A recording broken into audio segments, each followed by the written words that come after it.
نحمدہ و نصلی علی رسول الکریم اما بعد۔ صحیح البخاری کتاب العلم باب نمبر 38 حدیث نمبر 106۔ باب اسم من کذب علی النبی صلی اللہ علیہ وسلم۔ باب ہے نبی صلی اللہ علیہ وسلم پر جھوٹ بولنے کا گناہ۔ جو نبی کی طرف ایسی بات کی نسبت کرے جو آپ نے نہیں فرمائی، تو ایسے آدمی کے لیے کیا وعید ہے، کیا اس کے لیے گناہ اور سزا ہے، اس کا بیان۔ گزشتہ باب میں تعلیم اور تبلیغ کا تذکرہ تھا کہ تعلیم و تبلیغ یہ ہر ایک کو ادا کرنی چاہیے۔ اس کے اندر تعمیم بھی تھی، تکثیر بھی تھی۔ تعمیم کا معنی ہر خاص عام، اس کو یہ فریضہ سر انجام دینا چاہیے۔ ایسی صورت میں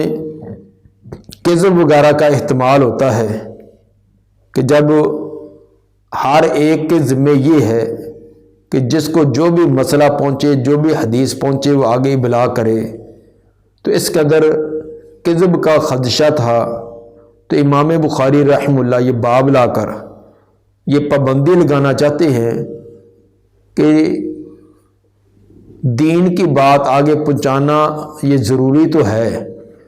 لیکن اس کے لیے لازمی ہے کہ جو تحقیق کرنے کے بعد ثابت ہو، جس بات کی نسبت حقیقتاً اللہ اس کے رسول کی طرف کرنا درست ہو، دلائل سے ثابت ہو کہ یہ قرآن میں ہے، احادیث میں ہے، اسی کو آگے بیان کرنا چاہیے۔ ارادتاً یا غیر ارادتاً جھوٹ بولنا یہ درست نہیں ہے۔ غیر ارادتاً اگرچہ اس کی وہ گرفت تو نہیں ہے، لیکن پھر بھی اس کے اندر احتیاط والا پہلو کرے کہ بڑی احتیاط کے ساتھ، پوری تحقیق کے ساتھ یہ بات بیان کرے۔ حدیث نمبر 106۔ قال حدثنا علی بن الجعد قال اخبرنا شعبہ قال اخبرنی منصور۔ منصور سے مراد منصور بن معتمر کوفی ہیں اور یہ صغیر تابعیوں میں سے ہیں۔ قال سمعت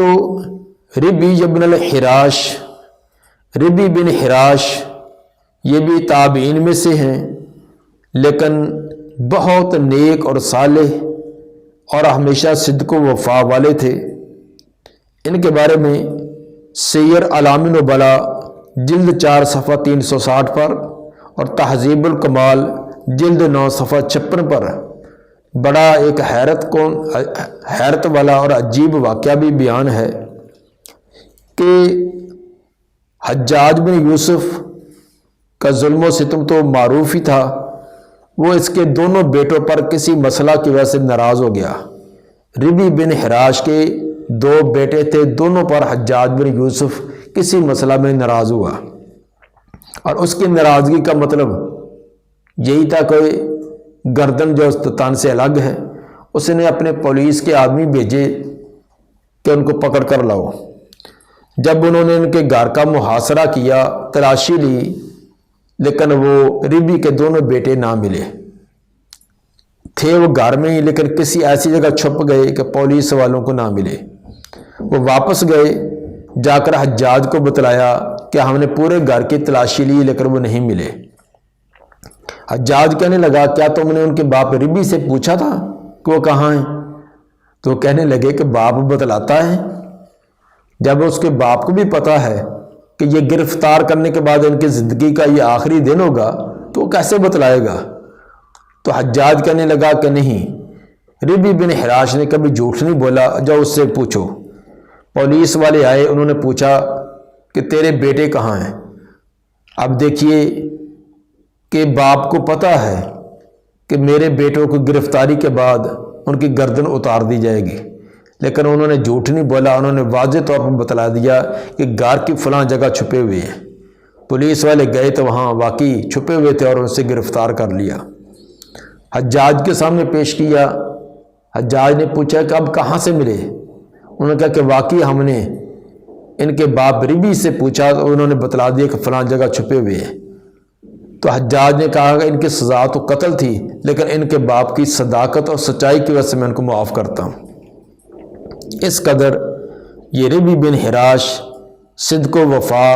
اور نیکی اور تقوی والے تھے۔ فرماتے ہیں سمیت علی، میں نے حضرت علی بن ابی طالب رضی اللہ تعالیٰ عنہ سے سنا، یقول قال النبی صلی اللہ علیہ وسلم، نبی صلی اللہ علیہ وآلہ وسلم نے فرمایا، لا تکذبوا علی، مجھ پر جھوٹ نہ بولو، مجھ پر جھوٹ مت باندھو، فإنہ من کذب علی فلیلج النار، جس نے مجھ پر جھوٹ باندھا وہ آگ میں اپنا ٹھکانہ بنا لے، آگ میں داخل ہو جائے۔ یہ روایت بہت سارے صحابہ اس کو بیان کرنے والے ہیں، یعنی تواتر کے حد تک یہ پہنچی ہوئی ہے۔ ابراہیم حربی اور امام بزار نے 40 صحابہ کا تذکرہ کیا ہے۔ اس روایت کو 40 صحابہ بیان کرنے والے ہیں، البتہ بعض الفاظ کے اندر معمولی سا فرق ہے۔ ابو بکر سیرفی نے 60 صحابہ کا تذکرہ کیا ہے اور امام ابن مندہ نے 87 تک بیان کیا ہے، اور بعض نے اس سے بھی زیادہ صحابہ کا تذکرہ کیا جو اس روایت کو بیان کرنے والے ہیں۔ تو جب صحابہ کی اتنی بڑی تعداد ہے تو بعد والے روات تابعین، تبع تابعین اور بعد تو بہت زیادہ ان کی تعداد ہے، گویا کہ یہ تواتر کی حد تک پہنچی ہوئی ہے۔ اس حدیث سے ثابت ہوا کہ نبی صلی اللہ علیہ وآلہ وسلم کی طرف کسی ایسی بات کی نسبت کرنا جو آپ نے نہ فرمائی ہو، یا ایسے کام کی نسبت کرنا جو آپ نے نہ کیا ہو، اور اسی طرح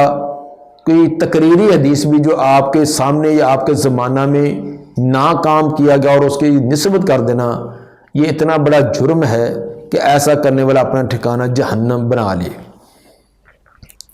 بعض لوگ اس روایت کا غلط مفہوم، اس کو توڑ مروڑ کر اپنا مقصد پورا کرنے کے لیے طرح طرح کے اس کے اندر ہیلے سازیاں کرتے ہیں۔ مثلا بعض نے یہ اصول بنا لیا کہ ترغیب و ترہیب کے اندر اس طرح کی روایات جو نبی نے نہیں بھی فرمائی، لوگوں کو ترغیب دلانے کے لیے، ڈرانے کے لیے وہ بیان کی جا سکتی ہے۔ اور بعض نے جو کرامیہ وغیرہ نے یہ مفہوم نکال لیا کہ یہاں الفاظ یہ ہیں کہ لا تکذبوا علی، جب کاذبہ کا صلہ علی آئے تو اس کا معنی تھا کسی کے خلاف جھوٹ بولا، کسی کی مخالفت میں، تو معنی اس کا یہ کہ میرے خلاف جھوٹ نہ بولو۔ لیکن اگر کسی کی حمایت کے اندر جھوٹ بولا جائے، کسی کی تائید کے لیے جھوٹ بولا جائے، تو اس کا کہتے ہیں کہ یہ جواز ہے۔ تو مثلا ترغیب کے لیے، ترہیب کے لیے روایات گھڑنا اور نبی کی طرف نسبت کرنا، یہ نبی کے اوپر جھوٹ نہیں ہے، یہ نبی کی خاطر، نبی کی تائید کے اندر جھوٹ ہے۔ یہ اس طرح کے الٹے سیدھے الفاظ کو ترتیب دے کر بعد نے یہ ترغیب اور ترہیب والی روایات کو وضع کرنے کا جواز نکال لیا۔ اور اس کے لیے مسند بزار کی حدیث نمبر 1876 کو دلیل بھی بنا لیا، جس کے اندر یہ الفاظ ہے کہ من کاذب علی لیضل بہ الناس، جس نے مجھ پر جھوٹ بولا تاکہ لوگوں کو گمراہ کرے۔ تو جو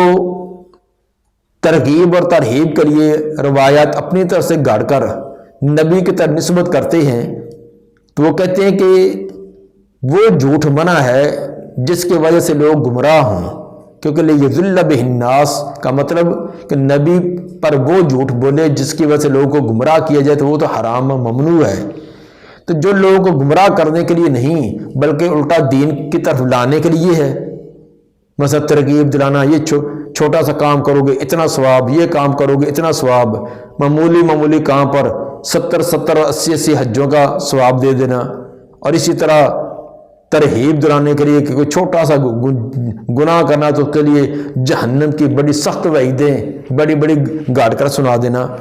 تو وہ لوگ کہتے ہیں کہ ہم لوگوں کو گمراہ کرنے کے لیے یہ حدیثیں نہیں وضع کرتے، ہم تو لوگوں کو دین کے قریب لانے کے لیے۔ تو جو لوگوں کو گمراہ کرنے کے لیے ہو وہ منع ہے، یہ منع نہیں ہے۔ حالانکہ پہلی بات یہ کہ یہ روایت ثابت نہیں ہے، اس کے مرسل اور متصل ہونے کے اندر کافی اختلاف ہے۔ راجح بات یہ کہ یہ مرسل روایت ہے، اور مرسل روایت حجت اور دلیل نہیں ہوتی۔ بالفرض اگر یہ ثابت بھی ہو تو لیذل بہ الناس کے اندر یہ لام یہ علت کے لیے نہیں ہے، بلکہ بھی یہ اسی طرح ہے کہ جس طرح فمن اظلم ممن افتری علی اللہ کاذب لیذل الناس، کہ جو کون ظالم زیادہ ظالم اس سے جو اللہ پر جھوٹ باندھتا ہے، لیذل الناس، کہ جس کا نتیجہ یہ نکلے کہ وہ لوگوں کو گمراہ کرے۔ تو یہ لام تعلیل کی بجائے سیرورت کا یہ بنے گا کہ نتیجہ جس کا یہ نکلے گا کہ جو نبی پر جھوٹ بولے گا تو اس کا آخر کار انجام کیا ہوگا کہ نبی کے فرامین جو آپ نے فرمائے تھے ان کے اندر تبدیلی کرے گا، یا آپ نے نہیں فرمائے تو ان کے اندر اور باتوں کو داخل کر کے آپ کی اصل باتوں کو گڑبڑ کرے گا، نتیجہ یہ نکلے گا کہ لوگوں کو گمراہ کرے گا۔ بہرحال اس طرح کی یہ تعویلیں کرنا یہ تمام کی تمام باطل ہیں۔ تو کسی طرح کی بھی بات جو نبی نے نہیں فرمائی، جو کام آپ نے نہیں کیا، آپ کی طرف اس کی نسبت کرنا یہ بہت بڑا جرم ہے۔ حدیث نمبر 107 قال حدثنا ابو الولید سے مراد ہشام بن عبد الملک طیالسی ہیں۔ قال حدثنا شعبۃ عن جامع بن شداد عن عامر بن عبداللہ ابن زبیر۔ عامر بن عبداللہ بن زبیر یہ بھی علم کے ساتھ عمل اور نیکی تقوی کے اندر بہت زیادہ تھے۔ ایک مرتبہ یہ سخت بیمار ہو گئے، مغرب کی اذان سنی تو مسجد میں لے جانے پر اصرار کیا۔ تمام گھر والے کہہ رہے تھے کہ آپ اٹھ نہیں سکتے، چل نہیں سکتے، تو آپ نماز گھر میں پڑھیں۔ جب شریعت نے اجازت دی ہے تو ان کا بار بار اصرار یہ تھا کہ مجھے اٹھا کر کسی نہ کسی طرح چلا کر مسجد میں پہنچا دو، اور فرمانے لگے اسمع داعی اللہ فلا اجیبہ، میں اللہ کے داعی کی آواز سنوں، اذان اپنے کان سے سن لوں اور پھر میں اس کی اجابت نہ کروں، تو مجھے کسی نہ کسی طرح سہارا دے کر مجھے مسجد تک لے جاؤ۔ چنانچہ اصرار کرنے پر ان کو مسجد تک پہنچایا گیا۔ مغرب کی نماز تھی، پہلی رکعت ہی بمشکل ادا کی تھی تو روح ان کی پرواز کر گئی۔ انداز کیجئے کہ ہمارے اسلاف کا نیکی اور تقوی کے ساتھ کس قدر لگن اور شوق تھا کہ سخت بیماری کے عالم کے اندر بھی، حتیٰ کہ ایک رکعت ہی ادا کرنے کے بعد ان کی روح بھی پرواز ہوگی، اتنی تکلیف میں ہے، لیکن پھر بھی باجماعت نماز ادا کرنے کی کوشش کی۔ یہ ان کا واقعہ سیر اعلام نبلا جلد 5 صفحہ 220 پر ہے۔ ان ابی قال قلت للزبیر، عامر بن عبداللہ بن زبیر کہتے ہیں کہ میں نے اپنے باپ سے کو کہا کہ قلت للزبیر انی لا اسمعک تحدث عن رسول اللہ صلی اللہ علیہ وسلم، میں نہیں سنتا آپ سے کہ آپ رسول اللہ صلی اللہ علیہ وسلم سے احادیث بیان کریں، کما یحدث فلان و فلان، جس طرح کہ فلاں بیان کرتے ہیں۔ فلاں صحابہ جب وہ نبی کی بہت زیادہ روایات بیان کرتے ہیں، اور ابا جان آپ اتنی روایات کیوں نہیں بیان کرتے؟ فلاں اور فلاں سے مراد حضرت عبداللہ بن مسعود تھے، جس طرح کہ سنن ابن ماجہ کے حدیث نمبر 36 میں اور مسند احمد کی جلد 1 صفحہ 165 پر اس کی صراحت بھی ہے۔ قالا تحت زبیر رضی اللہ تعالیٰ فرمانے لگے کہ اما انی لم افارق ہو، خبردار توجہ سے سنیں کہ بے شک میں آپ سے جدا نہیں رہا۔ یہ نہیں کہ میں کوئی آپ کی مجلس کے اندر زیادہ نہیں جاتا تھا، کوئی میں نے آپ کی زیادہ روایات نہیں سنی، یہ بات نہیں ہے، میں بلکہ آپ کے ساتھ رہا ہوں، میں آپ سے جدا نہیں ہوا۔ جدا نہ ہونے سے مراد کہ اکثر مجالس کے اندر، اکثر تعلیمی مجلسوں کے اندر ساتھ رہا، باقی کبھی تو انسان الگ ہو ہی جاتا ہے۔ ویسے ہجرت حبشہ جب انہوں نے کی ہے اس وقت بھی الگ ہوئے ہیں، تو مطلب ایک اکثر مجالس میں آپ کے ساتھ رہا ہوں، اس لیے بہت ساری آپ کی روایات میں نے سنی ہیں اور بہت سارے اعمال آپ کے دیکھے ہیں۔ ولیکن سمیت ہو یقول، وجہ یہ ہے کہ میں زیادہ روایتیں کیوں نہیں بیان کرتا، اس لیے کہ میں نے نبی صلی اللہ علیہ وسلم کو یہ فرماتے ہوئے سنا، من کاذب علیہ، جس نے مجھ پر جھوٹ بولا، فلیتبوأ مقعدہ من النار، وہ اپنا ٹھکانہ آگ میں بنا لے۔ تو میں یہ ڈرتے ہوئے زیادہ روایات بیان نہیں کرتا کہ کہیں کوئی ایسا لفظ زبان سے ادا نہ ہو جائے، کوئی ایسی روایت زبان سے ادا نہ ہو جائے کہ جس کے اندر کسی لفظ کی کمی بیشی ہو، اور کمی بیشی کی وجہ سے میں اس وعید کا کہیں مستحق نہ بن جاؤں۔ یہ تھا صحابہ کرام کس قدر احتیاط کرتے کہ وہ روایت جو بالکل ان کو 100% یقین ہوتا کہ ہو بہو یہی نبی کے الفاظ ہیں، تب وہ بیان کرتے، جس کے اندر معمولی سا بھی ان کو خدشہ ہوتا اس کو بیان ہی نہ کرتے۔ حدیث نمبر 108، قال حدثنا ابو معمر امام بخاری رحمہ اللہ کے شیخ، نام ان کا عبداللہ بن عمر ہے۔ قال حدثنا عبد الوارث ان عبد العزیز قال انس انہ لیمنعنی ان احدثکم حدیثا کثیرا۔ حضرت انس رضی اللہ تعالیٰ عنہ فرماتے ہیں، انہ ہو ضمیر شان کی ہے، وہ ضمیر جس کا پیچھے مرجع نہ ہو، اگر مذکر کیے تو اس کو ضمیر شان، اگر مؤنث ہے تو اس کو ضمیر قصہ، نحویوں کی اصطلاح میں کہا جاتا ہے۔ شان یہ ہے لیمنعنی، مجھے روکتی ہے، ان احدثکم حدیثا کثیرا، کہ میں بہت زیادہ حدیثوں کو بیان کروں، انن وہ یہ بات مجھے روکتی ہے، مجھے بہت زیادہ روایات بیان کرنے سے کون سی چیز ماننی ہے، کون سی رکاوٹ ہے، وہ آگے جو حدیث بیان کی یہ مانی ہے کہ نبی صلی اللہ علیہ وسلم نے فرمایا، من تعمد علیہ کاذبا، جس نے آمدن مجھ پر جھوٹ بولا، فلیتبوأ مقعدہ من النار، وہ اپنا ٹھکانہ آگ میں بنا لے۔ نبی کا یہ فرمان یہ مجھے زیادہ روایات بیان کرنے سے روکتا ہے کہ میں ڈرتا بیان نہیں کرتا کہ کہیں لفظ کے اندر کوئی کمی بیشی نہ ہو جائے، اگرچہ اس کے اندر لفظ من تعمدہ ہے کہ جو آمدن جھوٹ بولے،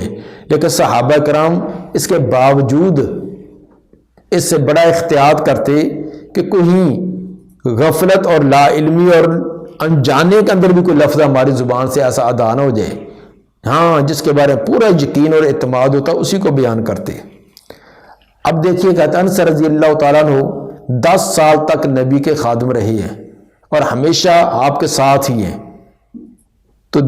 10 سال تک خدمت کیا اور ان سے روایتیں صرف 1286 ہیں، صرف 1286 روایات ان سے مروی ہیں، جن میں سے 168 وہ بخاری مسلم میں ہیں، اور 83 روایتیں صرف امام بخاری ان کو بیان کرنے میں منفرد ہیں، یعنی صحیح بخاری کے اندر 83 روایات انس رضی اللہ تعالیٰ عنہ کی ہے۔ اب 10 سال نبی کی خدمت میں آپ کے اقوال، آپ کے افعال، آپ کی تقریرات سننے اور دیکھنے کا موقع ملا، لیکن روایات جو انہوں نے بیان کی وہ کل 1286 1286 ہیں۔ یہ بھی اتنی تعداد، اگرچہ یہ تعداد بھی کہ بڑی ہے، لیکن چونکہ انس رضی اللہ تعالیٰ عنہ کی عمر بہت طویل تھی، بہت لمبی عمر اللہ نے ان کو عطا کی تھی، اتنی لمبی عمر کے اندر کتنی بھی وہ احتیاط کرتے بیان کرنے میں، تو پھر بھی گاہے بگاہے لوگوں کو مسئلے مسائل احکام بتلانے پڑتے، اس کی وجہ سے اتنی کثرت پھر بھی ہوئی ہے۔ ثابت امام بخاری رحمہ اللہ یہی کرنا چاہتے ہیں کہ نبی صلی اللہ علیہ وآلہ وسلم کی طرف نسبت کر کے بات بیان کرنے میں پوری کی پوری احتیاط کرنا ضروری ہے۔ حدیث نمبر 109،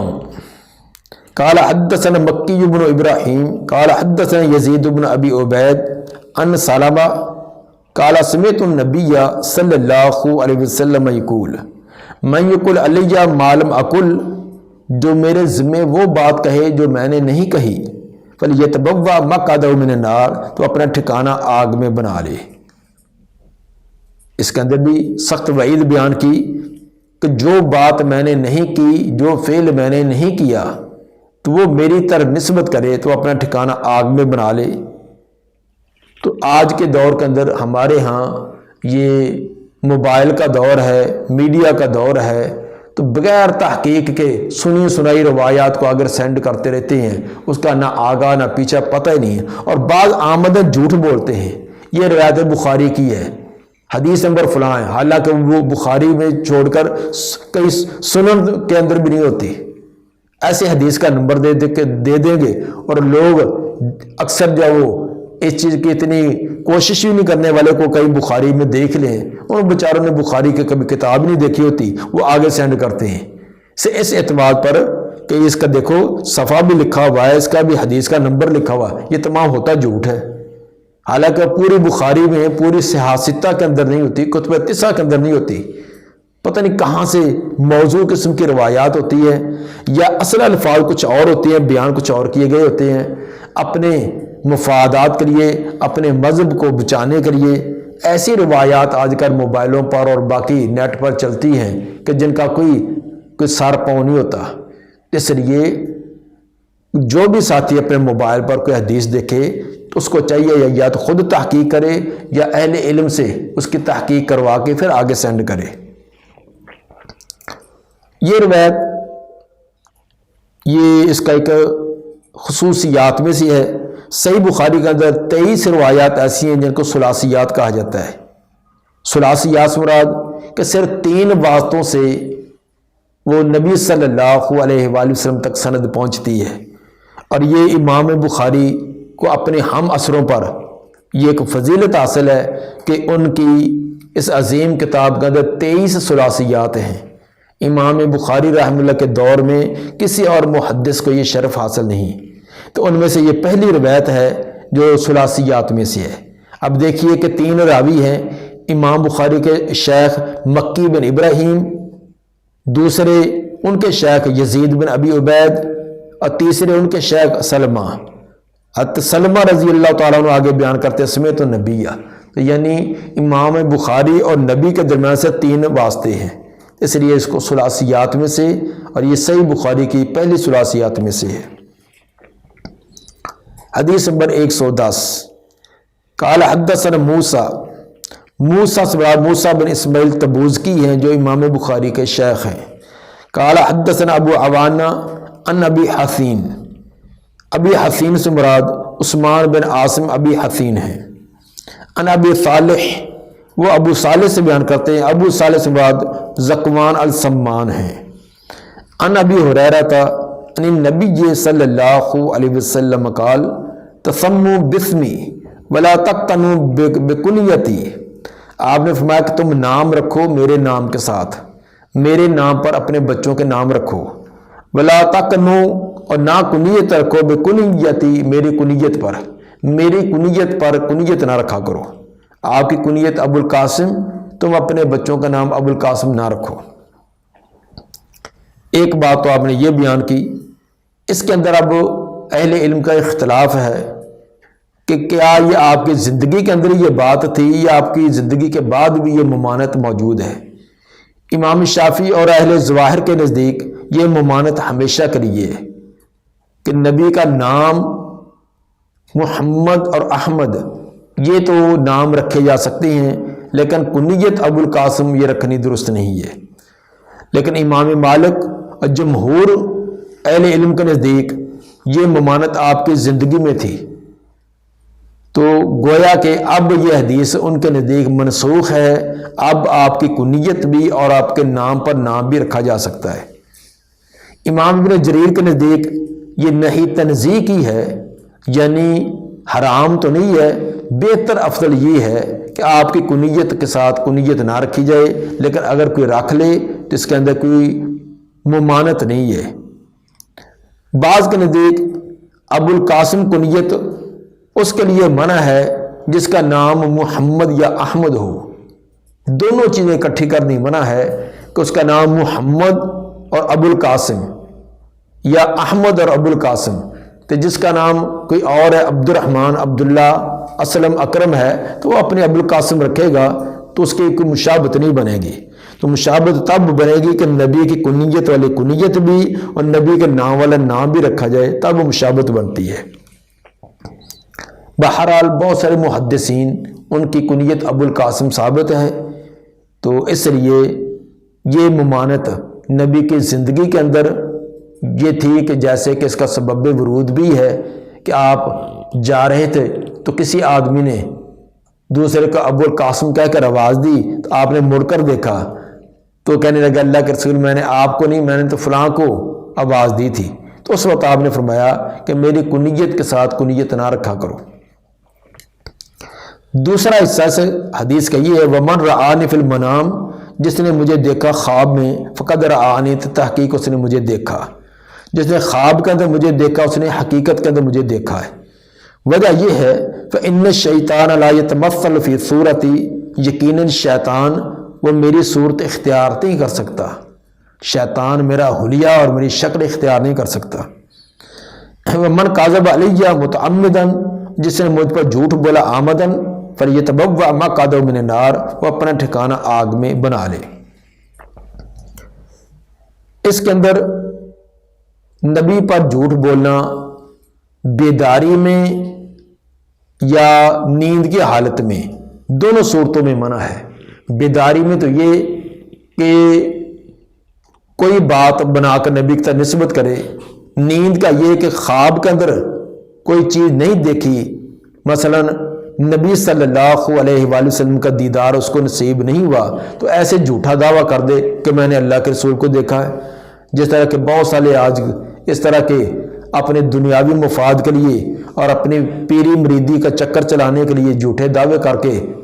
دعوے کر دیتے کہ میں نے اللہ کے رسول کو دیکھا، تو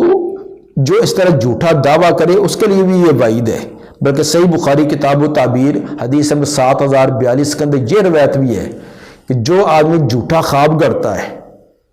اس نے خواب کے اندر وہ چیز نہیں دیکھی اور دعویٰ کرے کہ میں نے دیکھی ہے، تو قیامت کے دن اس کو دو جو کے دانے دیے جائیں گے کہ ان کی گرہ لگا،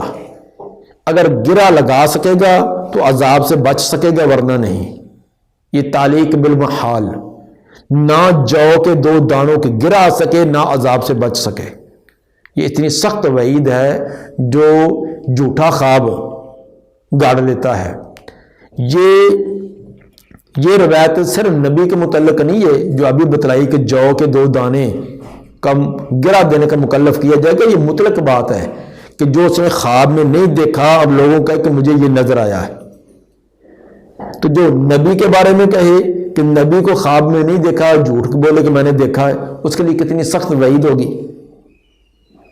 تو گویا کہ یہ خواب دکھلانا یہ اللہ کا کام ہوتا ہے، تو اللہ نے اس کو خواب نہیں دکھلایا، وہ اللہ پر جھوٹ باندھتا ہے کہ مجھے یہ خواب دکھلایا گیا ہے۔ تو اس لیے یہ جھوٹے خواب جو ہے جو آج کل معمولی مفادات کے لیے، دوستیاں اور یاریاں لگانے کے لیے، تعلقات مضبوط کرنے کے لیے، میں نے یہ آپ کو خواب میں دیکھا، ماشاءاللہ رات ہم فلاں جگہ گئے تھے، ہم یہ کیا فلاں کیا، ایسے اپنے جھوٹ کے پلندے، اور اس کو ایک صرف مجلس کو گرمانے کے لیے جھوٹ بولا جاتا ہے۔ اس لیے یہ بہت بڑا جرم ہے۔ باقی رہا کہ جس نے خواب کے اندر نبی صلی اللہ علیہ وآلہ وسلم کو دیکھا تو اس نے حقیقتاً آپ کو دیکھا ہے۔ کیوں؟ اس لیے کہ شیطان آپ کی شکل و صورت اختیار نہیں کر سکتا، لیکن اس کے لیے یہ بات لازم ہے کہ اس نے نبی کو خواب کے اندر اسی حلیہ میں دیکھا ہو،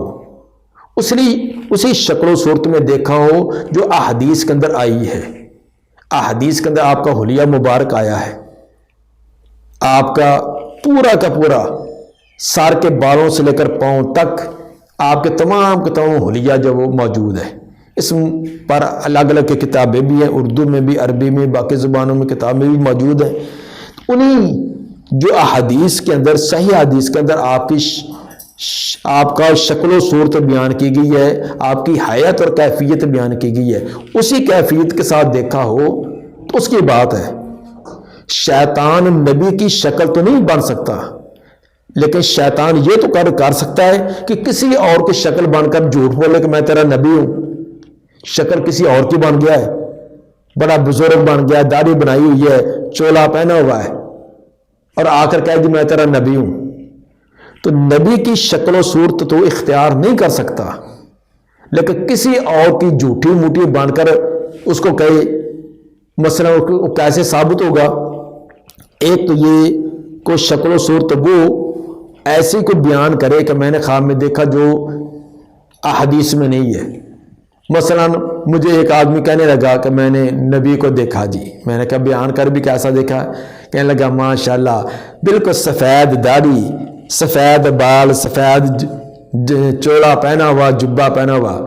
میں نے کہا نبی کی داڑھی تو سفید تھی نہیں، آپ کی داڑھی مبارک کے اندر تو 20 کے قریب بال سفید تھے، آپ کی داڑھی تو سیاہ تھی۔ تو یہ کہنا کہ میں نے بالکل سفید داڑھی والا دیکھا، تو یہ کیا یہ اس نے نبی کی شکل و صورت ایسی تھی؟ تو اسی طرح مثلا وہ جو شیطان ایک اور شکل بن کر یہ کہے، یہ کوئی شرکیہ کام کا کہے، کوئی کفریہ کام کی تلقین کرے، یا کہے کہ تجھے نماز روزے کی ضرورت نہیں ہے، میں تیرا نبی تجھے کہتا ہوں۔ یقیناً نبی تو کوئی شرکیہ اور کفریہ بات نہیں کہتے تھے۔ نبی نے تو نماز اور روزہ حج زکوٰۃ ساقط نہیں کیا، آپ نے تو تمام مکلفین کو اس کا پابند کیا ہے، آپ نے خود زندگی کے آخری لمحات تک نماز کو ادا کیا ہے۔ تو اب جو یہ کہے کہ تجھے نماز کی ضرورت نہیں ہے، تو بخشا بخشایا ہے، جنت تیرا انتظار کرتی ہے، تو یہ یقین پیغمبر نہیں ہوگا، نبی نہیں ہے، یہ کوئی اور ہے۔ تو اس میں یہ چیز دیکھنا لازمی ہے۔ یہ ہمارے ہاں بہت مشہور ہے، کسی نے خواب کے اندر کسی بھی شخصیت کو دیکھا ہے، صرف یہ دیکھا کہ وہ سفید لباس ہے، سفید داڑھی ہے، اچھی دستار جبہ ہے، تو دعویٰ کرے کہ میں نے پیغمبر کو دیکھا ہے، حالانکہ نہ اس شخصیت نے یہ اقرار کیا ہوتا ہے کہ میں تیرا پیغمبر ہوں، نہ کوئی اور کرینہ ہوتا ہے، نہ اس کو احادیث کے اندر اس نبی کی شکل و صورت کا علم ہے، تو صرف ایسے دعویٰ کر دے گا۔ تو یہ ہمارے ہاں آج کل یہ بہت ہی اس طرح کے دعوے کرنے والے ہیں، اور کئی ان کے پیچھے مقاصد ہوتے ہیں، اور وہ مقاصد ہر چوتھے دن ظاہر بھی ہو جاتے ہیں۔ تو اس لیے اس کے اندر یہ بات تو بالکل صحیح ہے کہ جس نے خواب کے اندر نبی کو دیکھا اس نے حقیقتاً دیکھا ہے، لیکن اس کے لیے یہ تصدیق تحقیق ہونا لازمی ہے کہ اسی شکل میں دیکھا ہے جو احادیث کے اندر ہیں، اور آپ نے شریعت کے مطابق اگر کوئی بات اس کو کہی ہے تو اس کے مطابق کہی ہے، تو یقیناً اس نے نبی کو دیکھا ہے۔ یہ احتیاط کرنا بڑا ضروری ہے، پھر جتنا کچھ دیکھا ہو اتنا ہی بیان کرے۔ اللہ تعالیٰ ہمیں نبی صلی اللہ علیہ وسلم کے فرامین کو سمجھ کر اس کے مطابق عمل کرنے کی توفیق عطا فرمائے۔ سبحان ربک رب العزت عما یصفون والسلام علی المرسلین والحمد للہ رب العالمین۔